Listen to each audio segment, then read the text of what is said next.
Suspected suicide bombers have targeted 3 different cities across Saudi Arabia on the second to last day of Ramadan. According to local reports, an area close to the second holiest site in Islam, the Prophet's Mosque in Medina, has been targeted.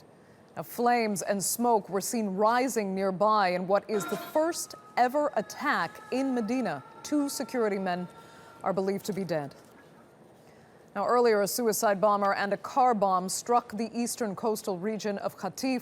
No injuries were immediately reported from the explosions near a mosque. Most people were inside their homes, breaking their Ramadan fasts. Now, Qatif is a predominantly Shia area in the majority Sunni kingdom of Saudi Arabia.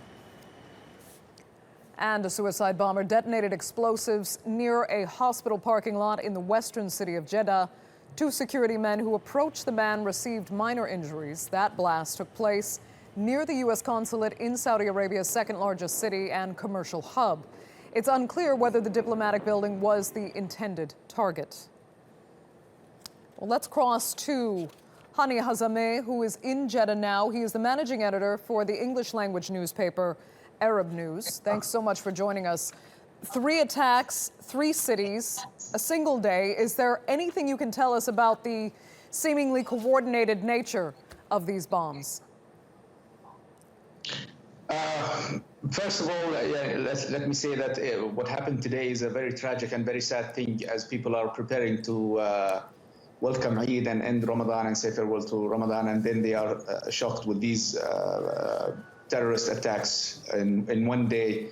It shows that there is some kind of coordination between the terrorists. The first one took place at nearly at 2 a.m. this day in Jeddah, and then another one took place in Qatif nearly at Iftar, and the third one took in the second holiest, as you mentioned in your report, second holiest city in Islam. And indeed, it's a very tragic and very sad terrorist acts in Saudi Arabia. Saudi Arabia has been under terrorist threat, as we all know, for a long time, and recently escalated due to the situations in the region and the repercussions of what we call the Arab Spring and the Syrian crisis and whatever is happening in Yemen. But is anything being said about who carried out these 3 attacks and why? Until now, there has been no official statement issued by the Interior Ministry, but I believe all fingers are pointing at Daesh or ISIS, the Islamic State. There has been some earlier attacks also claimed by ISIS, and I believe ISIS will seize the opportunity also, whether they are responsible or not. They will seize the opportunity to claim responsibility, to show that they can still breach security in Saudi Arabia and fulfill their threats against the kingdom. So basically, until now, there is nothing has come from the official side or the Interior Ministry. We're expecting a press statement by the police spokesperson soon, but we don't know exactly when. But as I said, all fingers right now point at ISIS. So tell us what the Saudi kingdom is actually up against now. How serious are terrorist threats in the country?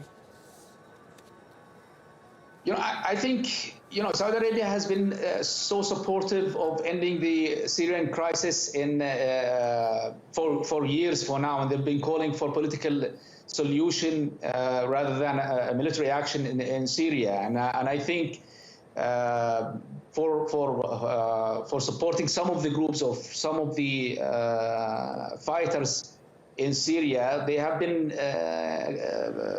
let's say, targeted by terrorist groups, mainly, specifically ISIS.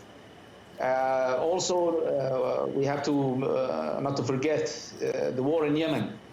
It's also contributing to these escalating terrorist actions in Saudi Arabia, and for the Saudi role in Yemen, as some people accuse them of what's happening in that country. So there are some claims and accusations against Saudi Arabia of the escalations in the region. Okay, Hani Hazaimeh, thank you so much for joining us there live from Jeddah.